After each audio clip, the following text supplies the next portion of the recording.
Hey everyone, and welcome back to another video. And in this video, I'm going to be going over how to use the touch controls on your AirPods Pro 2. So this video is going to be particularly useful for individuals who are looking to use the touch controls on their AirPods Pro 2.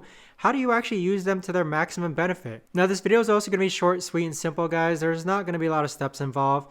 But first things first, we'll start with our AirPod earbuds, okay? So if you look very closely on the AirPod earbuds, on one side, there's going to be a multifunctional touchpad, and as you can see, it's pretty flat. So both earbuds have this, okay? On the back portion, there's no flat touchpad. So this touchpad, if you swipe up on this touchpad, so if you swipe this way, it will increase the volume. And if you swipe downwards, it'll decrease the volume. If you press this touchpad once, it's going to play or pause. And if you press it again, it's going to play or pause your music.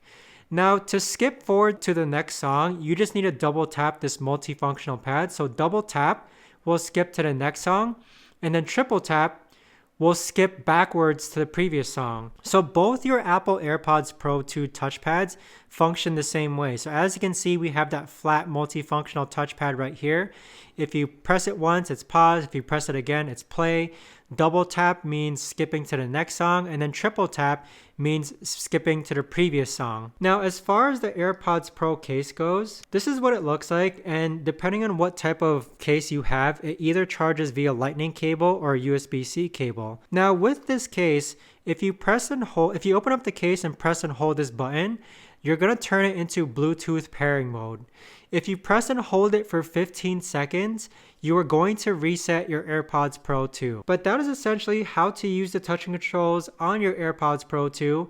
If you guys know of a better or easier way to actually do this, let me know in the comments down below. I would love to know.